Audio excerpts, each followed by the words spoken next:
దాన్ని అందరినీ పిలిస్తే ఇంకా వాస్తవాలు బయటకు వస్తాయి కదా. సో నిన్నటి పవర్ పాయింట్ ప్రజెంటేషను అది హైదరాబాద్లో ఇచ్చినట్లేదు, అమరావతిలో ఇచ్చినట్టు ఉంది. ఆ పీపీటీ చూసిన వాళ్ళకి ఏమనిపిస్తుంది అంటే ఇది తెలంగాణ ప్రభుత్వం తయారు చేసిందా లేక చంద్రబాబు నాయుడు గారు తయారు చేసి అమరావతికి వెళ్ళి ఈయనకు పంపిండా అనేటువంటి అనుమానం మాత్రం ఎవరికైనా కలుగుతుంది.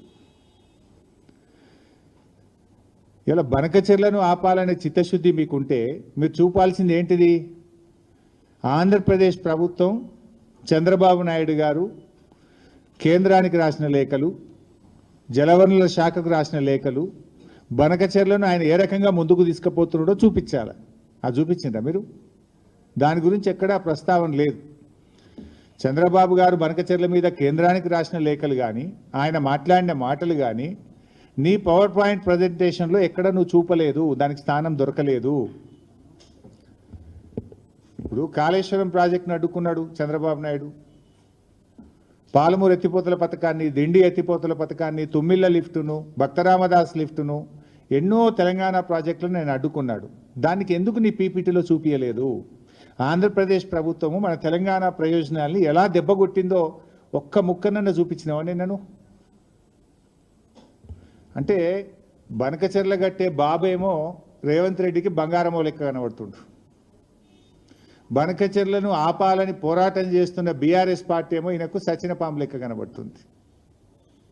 మరి సచినపామే అయితే ఎందుకు కళలు కూడా బీఆర్ఎస్ పార్టీని కలవరిస్తున్నావు?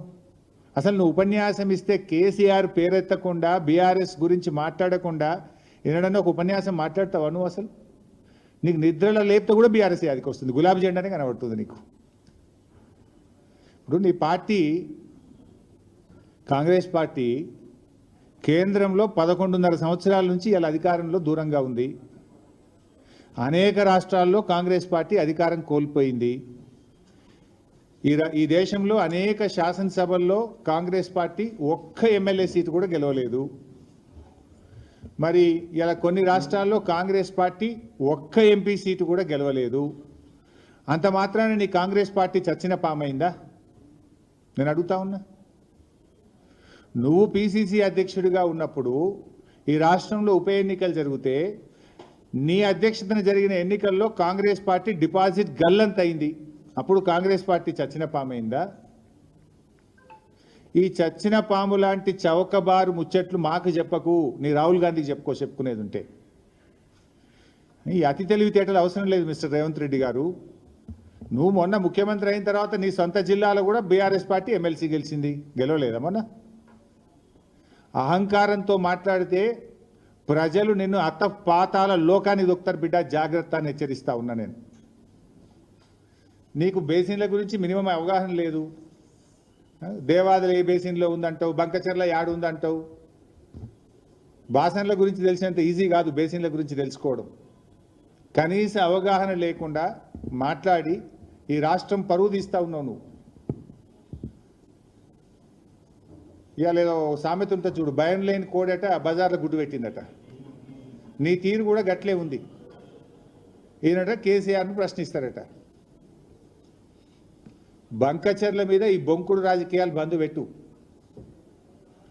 రేవంత్ రెడ్డి గారు నాడు బాబు కోసం బ్యాగులు మోసి బ్యాగ్ మ్యాన్గా పేరు తెచ్చుకున్నావు. నేడు అదే బాబు కోసం బంకచెర్ల కోసం బొంకు మ్యాన్గా మారిపోయినావు. నువ్వు బొంకుతా ఉన్నావు, అన్నీ నిజాలు మాట్లాడతలేవు నువ్వు. నువ్వే చెప్పినావు. అయినా ఏం చెప్పినావు నువ్వు? నా స్కూల్ బీజేపీ, నా కాలేజ్ తెలుగుదేశం, నేను ఉద్యోగం చేస్తున్నది కాంగ్రెస్ పార్టీలో అని నువ్వే చాలాసార్లు చెప్పినావు మిస్టర్ రేవంత్ రెడ్డి. ఇలా నువ్వు టెక్నికల్గా కాంగ్రెస్ ముఖ్యమంత్రివి, కానీ నీ హృదయం అంతా కూడా ఇంకా అక్కడనే ఉన్నదని ఇలా అర్థమవుతా ఉంది రాష్ట్ర ప్రజలకు. ఎందుకంటే నీ స్కూలింగు కాలేజీ జ్ఞాపకాలు నేను ఇడిచిపెడతలేవు. ఇంకా నీ మనసంతా అక్కడనే కొట్టుకుంటున్నది. ఎందుకంటే నీ ఆచరణలోనే కనబడుతుంది, నేను చెప్పాల్సిన అవసరం లేదు. పోయినసారి కృష్ణా జలాల్లో 65 టీఎంసీలు ఆంధ్రాకు ఎక్కువ ఇచ్చినటువంటి తీరు కానీ, ఇలా గోదావరి బనకచెర్లకు నువ్వు తలుపులు తెలిసిన తీరు కానీ ఏమర్థమవుతుంది?